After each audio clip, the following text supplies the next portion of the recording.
और सबसे बड़ी खबर उत्तर प्रदेश के संभल से आ जा रही है। बात संभल की है लेकिन मुद्दा राष्ट्रीय है। संभल की एक रिपोर्ट एक कमेटी ने तैयार की, एक्सपर्ट्स की कमेटी थी और 3 मेंबर कमेटी थी। इस रिपोर्ट के सीमित हिस्से आज लीक हो गए। एनडीटीवी इंडिया के पास इस रिपोर्ट की तमाम जानकारियां उपलब्ध हैं। बताते हैं सबसे पहले कि रिपोर्ट में क्या है। रिपोर्ट में दावा है कि संभल की नगर पालिका में आजादी के वक्त 45% हिंदू थे और 55% मुसलमान थे, यानी 1947 में।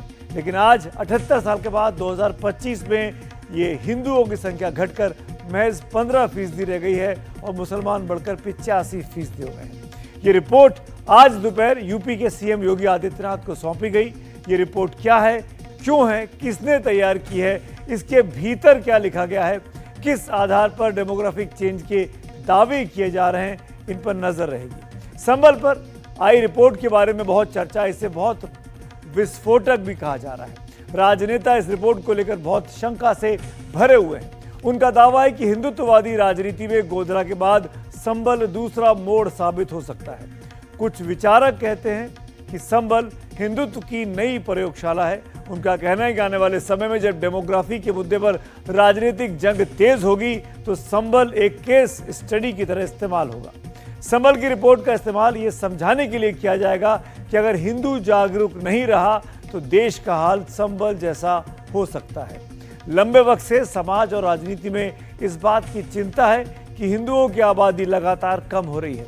हिंदुओं के बच्चे कम होते हैं। सीमा से सटे इलाकों में पड़ोसी देश से आने वाले शरणार्थी जनसंख्या का संतुलन बिगाड़ रहे हैं। तुष्टीकरण और वोट बैंक के लिए सिस्टम ने आंख में पट्टी बांध दी थी। 15 अगस्त को लाल किले की प्राचीर से पीएम नरेंद्र मोदी ने देश को बताया कि वो जल्द ही एक हाई पावर डेमोग्राफिक मिशन की शुरुआत करने जा रहे हैं। इसका मकसद देश में जनसंख्या के संतुलन को बिगाड़ने वाले खतरे को रोकना है। मुद्दा बहुत बड़ा है। संभल से शुरू करते हैं और फिर इसके पूरे विस्तार में इसको समझते हैं।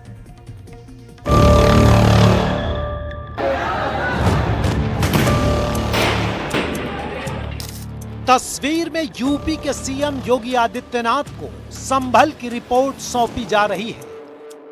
इसमें वो 3 लोग भी शामिल हैं जिन्होंने रिपोर्ट तैयार की है। इलाहाबाद हाईकोर्ट के पूर्व justice Devendra Kumar Arora, retire IPS Arvind Kumar Jain, पूर्व आईएएस अमित मोहन प्रसाद संभल पर जांच रिपोर्ट तैयार करने के लिए 28 नवंबर 2024 को कमीशन का गठन किया गया। 1 दिसंबर 2024 को जांच दल संभल पहुंचा। 24 नवंबर 2024 को संभल में हिंसा हुई थी। हिंसा का कारण संभल की जामा मस्जिद में एएसआई सर्वे का विरोध था। इन सब की शुरुआत तब हुई जब संभल की जामा मस्जिद में मंदिर होने का दावा करने की एक याचिका संभल की जिला अदालत में डाली गई। इस याचिका में जामा मस्जिद का सर्वे कराने की मांग की गई। कोर्ट में जिरह हुई और कोर्ट ने 19 नवंबर को सर्वे कराने का आदेश दिया। उसी दिन शाम को सर्वे का काम शुरू हुआ लेकिन पूरा नहीं हो पाया। इसके बाद दूसरे चरण का काम 24 नवंबर को शुरू हुआ, लेकिन शुरू होते होते विवाद हो गया और विवाद हिंसा में बदल गया। 4 लोग मारे गए, 29 पुलिस वाले घायल हुए, विवाद बड़ा हुआ और उसके बाद स्थानीय समाजवादी पार्टी सांसद जियाउर रहमान बर्क और मस्जिद कमेटी के मुखिया जफर अली पर आरोप लगे। इस मामले में सरकार की तरफ से एक कमेटी गठित की गई। 3 सदस्यीय न्यायिक आयोग का गठन हुआ और उसने जांच शुरू की और जांच शुरू करने के बाद 10 महीने के बाद अपनी रिपोर्ट शासन को सौंप दी। कि नवंबर के एंड में कमीशन का गठन हुआ था। आज मुख्यमंत्री जी को कमीशन ने अपनी रिपोर्ट सौंप दी है। आगे इस प्रकार की हिंसा ना हो उसके लिए भी जो स्टेप्स उठाए जाने चाहिए, जैसे जो भी हैं वो सब सजेस्ट किए गए हैं। आपकी स्क्रीन पर वो मस्जिद है जिसके नीचे मंदिर होने का दावा किया गया था। एएसआई के सर्वे की मांग की गई थी। इसके बाद संभल में कई जगह कई तरह के मंदिर होने का दावा किया गया। अब जबकि रिपोर्ट सामने आई है, सूत्रों के हवाले से रिपोर्ट के बारे में कई दावे हैं। संभल नगर पालिका में पिछले 78 साल में हिंदू 45% से 15% हो गए, मुस्लिम 55% से 85% हो गए। आजादी के बाद 15 बड़े दंगे हुए, कई आतंकी संगठनों का अड्डा बना। अल-कायदा हरकतुल मुजाहिदीन का बेस बना, अवैध हथियार और नशे के तस्करों के गैंग एक्टिव हुए, पठान और तुर्क में अक्सर हिंसा हुई, दंगों में हिंदुओं का नुकसान ज्यादा हुआ। 2024 में हिंदुओं को मारने की साजिश थी, दंगा करने के लिए दंगाई बाहर से बुलाए गए थे, पुलिस की वजह से हिंदुओं की रक्षा हुई। तुर्क और पठानों ने पुरानी रंजिश में एक दूसरे को मारा, तुष्टीकरण और दंगों ने डेमोग्राफी बदल दी। हरिहर मंदिर के साक्ष्य मिले, संभल में 68 तीर्थ स्थल और 15 कूप थे जो तुष्टीकरण के कारण मिट गए। ये रिपोर्ट इस बात का एहसास करा रही है कि आज भारत किस खतरे के मुहाने पर बैठा हुआ है। डेमोग्राफी चेंज कर रही है कि किस प्रकार के षड्यंत्र रचे जा रहे हैं, और पंडित नेहरू के समय से जो देश में मजहबी तुष्टीकरण की एक राजनीति शुरू हुई, उसने देश को कितना नुकसान पहुंचाया है। इस देश में एक संभल नहीं है, ऐसे कई संभल बन गए हैं, कई कश्मीर बन गए हैं, जहां से हिंदुओं को आज पलायन करने के लिए मजबूर होना पड़ा है। इसके लिए अभी कठोर इच्छा शक्ति वाली राज्य में सरकारें भारतीय जनता पार्टी की होना आवश्यक है, जिनके कारण से दंगों पर नियंत्रण लगा है, पलायन रुका है। आज संभल की घटना को, अगर हिंसक घटना को योगी आदित्यनाथ सरकार न होती तो शायद वहां पर भी दंगे हफ्तों तक चलते और जो बचे खुचे हिंदू हैं उनको भी पलायन के लिए मजबूर होना पड़ता। कि जो रिपोर्ट गोपनीय है, जिसको कहा जा रहा है कि रिपोर्ट गोपनीय है, लेकिन उस कमेटी के हेड वो मीडिया से बात करते हैं, लेकिन रिपोर्ट गोपनीय है। सूचना विभाग ये बताता है कि क्या चलाना है, क्या स्क्रिप्ट है, लेकिन रिपोर्ट गोपनीय है। आपको पता है, हमको पता है कि रिपोर्ट के अंदर क्या है, मीडिया में उसकी चर्चा हो रही है, लेकिन रिपोर्ट गोपनीय है। तो ऐसी गोपनीय रिपोर्ट समाजवादी पार्टी समझती है, जिसकी गोपनीयता पहले से ही भंग है, जिसके बारे में पहले से ही चर्चाएं हो रही हैं, तो समाजवादी पार्टी समझती है कहीं ना कहीं चुनावी स्क्रिप्ट है। भारतीय जनता पार्टी चुनावी मूड में आ गई है, और जो भी रिपोर्ट आई है वो पहले से तैयार थी, सरकार की मंशा के अनुरूप है। एनडीटीवी इंडिया को मिली जानकारी के मुताबिक संभल रिपोर्ट में सांसद जियाउर रहमान बर्क के बारे में खास उल्लेख है। उनके भाषण को हिंसा की वजह बताया गया है। 22 नवंबर 2024 को सांसद बर्क ने भाषण दिया, जिसमें कहा कि हम पुलिस प्रशासन सरकार से दबने वाले थोड़ी हैं। अरे हम इस देश के मालिक हैं, नौकर गुलाम नहीं हैं। मैं खुले रूप में कह रहा हूं कि मस्जिद थी, मस्जिद है, इंशाअल्लाह मस्जिद रहेगी कयामत तक। जिस तरह से अयोध्या में हमारी मस्जिद ले ली गई, वैसा यहाँ नहीं होने देंगे। ये संभल कोई एक जगह नहीं, संभल जैसे कम से कम 100 से ऊपर जगह देश में हो चुके हैं जहां टारगेटेड डेमोग्राफी चेंज की कोशिश की जा रही है, और इनको संरक्षण इनके इस्लामिक दूत जो भाईजान सिंड्रोम से पीड़ित हैं, ऐसे ऐसे राजनीतिक नेताओं से मिलते हैं, और राज्य सरकार इस पर कार्रवाई कर रही है। इसकी कमर हम तोड़ देंगे। योगी आदित्यनाथ जी जीरो टॉलरेंस की बात करते हैं, लेकिन इनकी सरकार में हिंसा हुई, बहराइच में हिंसा हुई, संभल में हिंसा हुई। जिस तरह से सच छुपाया जा गया पहले दिन से, हमारे नेता श्री राहुल गांधी जी जब संभल जाना चाहते थे, उनको रोकने का काम किया गया, उनको डिटेन करने का काम किया गया। आखिर संभल में जो सच था उस सरकार के द्वारा छुपाया क्यों गया? एनडीटीवी इंडिया को इस रिपोर्ट के बारे में और भी कुछ जानकारी मिली है, जिसमें संभल के सांप्रदायिक इतिहास का उल्लेख है।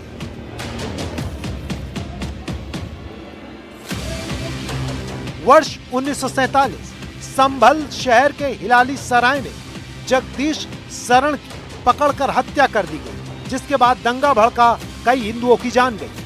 वर्ष 1948 वर्तमान सपा विधायक इकबाल महमूद के पिता बड़े नवाब महमूद हसन खान द्वारा फायरिंग की गई और दंगा करवाया गया। साल 1962 में जनसंघ के पूर्व विधायक महेश गुप्ता पर चाकू मारकर हमला किया गया, जिसमें वो घायल हुए और दंगे भड़के। साल 1976 में मस्जिद कमेटी के झगड़े में मौलवी को मारा गया और अफवाह उड़ाई कि एक हिंदू राजकुमार सैनी ने मौलवी को मारा। इसके बाद दंगाइयों ने सूरजकुंड मंदिर और मानस मंदिर तोड़ दिया। 7 दिन कर्फ्यू चला। साल 1976 के दंगे में शामिल 24 लोगों को 2006 में आपातकाल का लोकतंत्र सेनानी घोषित किया गया था। संभल की घटनाओं पर हम विचार करते हैं तो आज़ादी के बाद से दर्जनों बार वहाँ दंगे कराए गए हैं। जो पहले की सरकारें रहीं, चाहे कांग्रेस की या समाजवादी पार्टी की, वो तुष्टीकरण की नीति के तहत जो बड़ी संख्या में हिंदू वहाँ रहते थे। आज़ादी के समय लगभग 45-46% वहाँ हिंदू रहते थे। आज 15% रह गए हैं, और ये सब उस समय की जो सरकारें थी कांग्रेस और समाजवादी पार्टी की, तुष्टीकरण की नीति के तहत हिंदुओं पर जो जुल्म जाती हुई उनके खिलाफ कोई एक्शन नहीं हुआ। जिन लोगों ने जुल्म जाती की उनको मजबूरी में वहाँ से पलायन करना पड़ा, व्यापारिक प्रतिष्ठान बंद करने पड़े, उनके घरों को वहाँ से छोड़ना पड़ा, वो दूसरे इलाकों में रहने के लिए गए। बहू बेटी की इज्जत आबरू खतरे में पड़ी। और सबसे बड़ी बात थी, जो उनके धार्मिक केंद्र थे आस्था के, चाहे मंदिर हों, बावली हों, कुएं हों या अन्य जो स्थल थे, उन पर भी उन लोगों ने कब्जा कर लिया।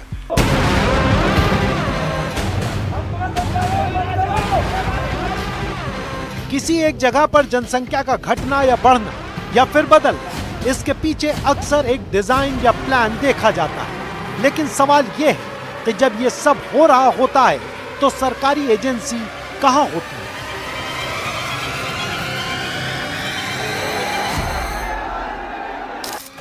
सरकार की लिस्ट हर आदमी की जिंदगी में किसी न किसी तरह घुसी रहती है। कम से कम 5 साल में एक बार वोटिंग लिस्ट तो रिवाइज होती ही है। इसमें दर्ज होने वाले बदलाव पर एक्शन क्यों नहीं लिया जाता? या फिर ये चिंता चुनाव में हार जीत से ही जुड़ी है? जहां डेमोग्राफी खिलाफ जाती है वहीं एक्शन होता है। तो संभल को लेकर रिपोर्ट की जो जानकारी सूत्रों के हवाले से सामने आई है, उसमें 2 बातों का जिक्र बहुत प्रमुखता से है। पहली बात, हिंदुओं की आबादी में कमी आना, और दूसरी बात है तुर्क और पठान में आपसी संघर्ष। ऐसे में एक सवाल उठता है कि ये तुर्क और पठान कौन है, इनका संभल से क्या वास्ता है और उनके बीच लड़ाई क्यों होती है? स्थानीय इतिहास की जानकारी रखने वाले रवि भट्ट ने कुछ जवाब दिए। तो वहाँ पर जो सांप्रदायिक दंगे होते थे, 15 दंगे हुए सांप्रदायिक दंगे स्वतंत्रता प्राप्त के बाद, आज़ादी के बाद में, तो उससे प्रभावित होकर हिंदुओं ने वहाँ से पलायन करना शुरू कर दिया। ज़्यादातर दंगों का चरित्र जो होता है वो आपको 2 कम्युनिटीज़ के बीच में होता है। और संभल के दंगों की विशेषता ये है कि संभल के में जो दंगे हैं वो त्रिकोणीय हैं, यानी एक तो हिंदू वर्सेस मुस्लिम्स, वहाँ पर ऐसा मैंने बताया कि तमाम दंगे जिससे हिंदू काफ़ी माइग्रेट कर गए, और एक वहाँ पर दंगे टर्किश वर्सेस पठान भी कहना चाहिए, वो अंडर प्ले करते रहते हैं। मतलब वो उभर के बहुत सामने कभी ना आए, कभी कभी आते हैं। अभी 29 नवंबर को जो हुआ था वहाँ पर, वो सर्वे करने के लिए गए थे, तो आपने सर्वे में देखा होगा उनका, जब सर्वे के अंदर वो गए थे तो वहाँ पर उसके अंदर मुस्लिम एमएलए और आपके कहना चाहिए मतलब जो पठानों का एमएलए था और जो तुर्की वाला था एमएलए टर्किश ओरिजिन के, दोनों तरफ के लोग मारे गए थे। तो ये वहाँ की एक अपने आप में अजीबोगरीब चीज़ है। पठान कौन है? पठान लोग जो हैं ये बेसिकली अपनी इनकी एंसेस्ट्री जो है, इनके पूर्वज जो हैं, वो जो आपको पश्तो ज़बान बोलने वाले लोग हैं उनसे इनकी ट्रेस होती है। यानी कि बेसिकली आप मोटे तौर पर अगर समझना चाहें तो अफ़गानिस्तान, ठीक है, तो अफ़गानिस्तान से वो ये यहाँ पर आए और यहाँ पर आके सेटल हो गए। तो टर्किश लोग चूँकि संभल में इतने ज़्यादा हैं कि उसको लिटिल तुर्किया भी कहा जाता है। अब ये बाकी ये स्थिति और कहीं नहीं है, इसलिए आपको पठान और टर्किश के बीच में सबसे अधिक कहीं कम्युनल क्लैश मिलेगा तो वो आपको मिलेगा जाके यहाँ पर आपको संभल में। और यही रीज़न है कि संभल की जो तमाम जो सीट्स हैं वहाँ पर, संभल उसके आसपास की, उनको ये टर्किश लोग भी काफ़ी इन्फ्लुएंस करते हैं। इसीलिए वहाँ राइवलरी भी रहती है, मेले वहाँ पर कभी कोई पठान है तो दूसरा चाहिए टर्किश ओरिजिन का है, और उनकी आपस में राइवलरी चलती रहती है। तो ये तो हुआ बात मामला पूरा संभल का, संभल की रिपोर्ट का जो आज सामने आई, जिसमें साफ साफ कहा गया, बताया गया कि क्योंकि हिंदुओं की आबादी इस इलाके में कम हो गई, मुसलमानों की आबादी बढ़ी, इसीलिए सियासी तौर पर ये जगह काफ़ी ज़्यादा वोलेटाइल हो चुकी है। संभल रिपोर्ट का राजनीतिक, संभल की जो रिपोर्ट है उसका राजनीतिक असर बहुत ज़्यादा होने वाला है। ऐसा कहने की एक वजह भी है, हाल के दिनों में आपने बार बार एक शब्द सुना होगा, डेमोग्राफी, जनसांख्यिकी। बिहार में चुनाव आयोग का स्पेशल इंटेंसिव रिवीजन हो, असम और पश्चिम बंगाल में CAA का मुद्दा हो, पूरे देश में NRC का मुद्दा हो, हर जगह इन तीनों कहानियों के पीछे एक कीवर्ड है और वो है डेमोग्राफी का। संभल की रिपोर्ट का भी कीवर्ड डेमोग्राफी ही है। ऐसे में संभल की रिपोर्ट पूरे देश में डेमोग्राफी को पॉलिटिकली कैसे पावरफुल करेगी, आइए समझते हैं। मेरे प्यारे देशवासियों, मैं आज देश के सामने एक चिंता, एक चुनौती के संबंध में आगाह करना चाहता हूं। षड्यंत्र के तहत, सोची समझी साजिश के तहत देश की डेमोग्राफी को बदला जा रहा है। एक नए संकट के बीज बोए जा रहे हैं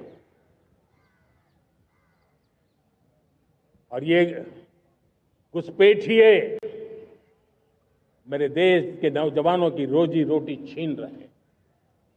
एक घुसपैठिए मेरे देश की बहन बेटियों को निशाना बना रहे हैं। ये बर्दाश्त नहीं होगा। ये घुसपैठिए भोले भाले आदिवासियों को भ्रमित करके उनकी जमीनों पर कब्जा कर रहे हैं। ये देश सहन नहीं करेगा। और इसलिए मेरे प्यारे देशवासियों, जब डेमोग्राफी परिवर्तन होता है, सीमावर्ती क्षेत्रों में डेमोग्राफी में परिवर्तन होता है, तब राष्ट्रीय सुरक्षा के लिए संकट पैदा होता है। देश की एकता, अखंडितता और प्रगति के लिए ये संकट पैदा, सामाजिक तनाव के बीज बो देता है। और कोई देश अपना देश घुसपैठियों के हवाले नहीं कर सकता है। दुनिया का कोई देश नहीं कर सकता है, तो हम भारत को कैसे कर सकते हैं?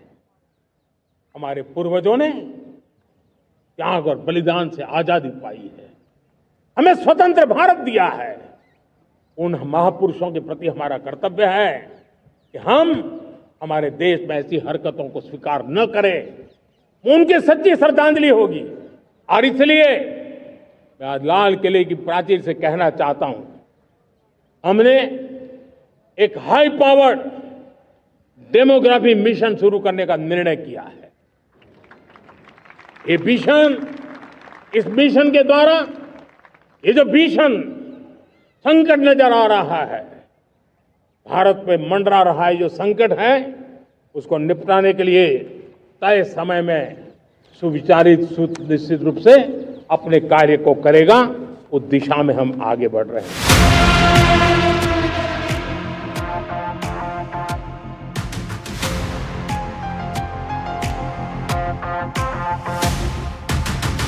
प्रधानमंत्री ने 15 अगस्त का दिन चुना देश को यह बताने के लिए कि उनकी सरकार हाई पावर डेमोग्राफिक मिशन की शुरुआत करेगी। डेमोग्राफी मिशन की जरूरत और टारगेट भी क्लियर कर दी। फिर इसके कुछ दिन बाद प्रधानमंत्री बिहार आए तो उन्होंने वहां के प्रमुख विरोधी दलों को घुसपैठियों के कटघरे में खड़ा कर दिया। जो घुसपैठिए हमारे नौजवानों का रोजगार छीन रहे हैं, जो हमारे इंफ्रास्ट्रक्चर पर दबाव डाल रहे हैं, जो हमारी बहनों बेटियों के साथ अत्याचार कर रहे हैं, ऐसे घुसपैठियों को हम भारत में नहीं रहने देंगे। मुझे हैरानी है कि टीएमसी, कांग्रेस समेत कुछ इंडी अलायंस के राजनीतिक दल तुष्टीकरण के आगे घुटने टेक चुके हैं। ये राजनीतिक दल सत्ता की भूख के लिए घुसपैठ को बढ़ावा दे रहे हैं। कुछ जगह पे तो दिख रहा है उन्होंने घुसपैठियों की शरण ले ली है, फर्जी तरीके से कागज बनाकर रुक गए हैं। उनको यहां से जाना ही होगा।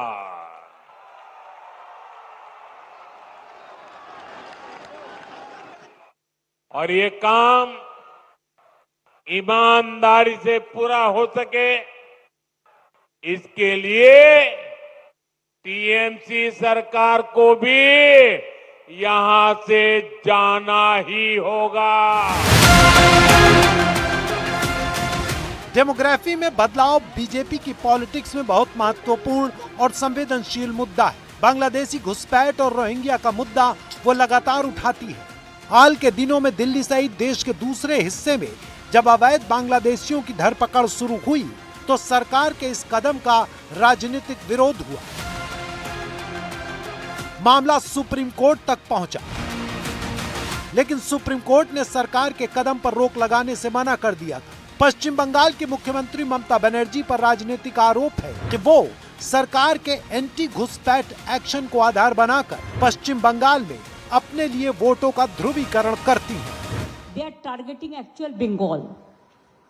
They are targeting actual migrant workers. They are targeting actual the Bengal people because they are afraid. Bihar में विधानसभा चुनाव से पहले चुनाव आयोग के स्पेशल इंटेंसिव रिवीजन पर भी विपक्ष का आरोप है कि सरकार इसके जरिए डेमोग्राफिक प्रोफाइलिंग कर रही है। चुनाव आयोग नागरिकता का चेक कर रहा है, जबकि उसके पास इसकी शक्ति नहीं है। फिलहाल माना यह जा रहा है कि बिहार में जो राजनीतिक दल वोट चोरी के नाम से अभियान चला रहे हैं, वो डेमोग्राफी दांव को ही काउंटर कर रहे हैं। भाइयों बहनों, मैं आपको गारंटी लेके कह रहा हूं और अच्छी तरह सुनिए, नरेंद्र मोदी वोट चोरी करके चुनाव जीतता है।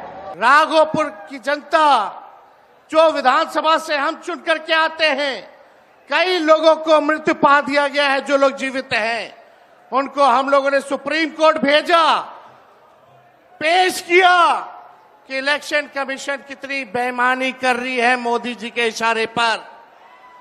और राहुल जी ने भी उन सभी लोगों को बुला करके अपने घर पे 10 जनपद पर मृत लोगों को, जिन्होंने चुनाव आयोग के लोगों ने मृत घोषित किया था, उनके साथ राहुल जी ने चाय पीने का काम किया।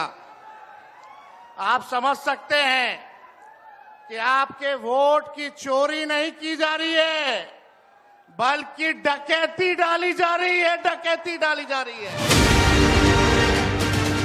असम में हेमंत बिस्वा शर्मा डेमोग्राफिक पॉलिटिक्स के पोस्टर बॉय हैं। उनका नया आदेश है कि संपत्ति की खरीद बिक्री में अगर कोई पक्ष अल्पसंख्यक है तो पुलिस उस केस की जांच करे। इससे पहले उन्होंने कहा था कि 18 साल से ऊपर के लोगों का आधार कार्ड नहीं बनेगा।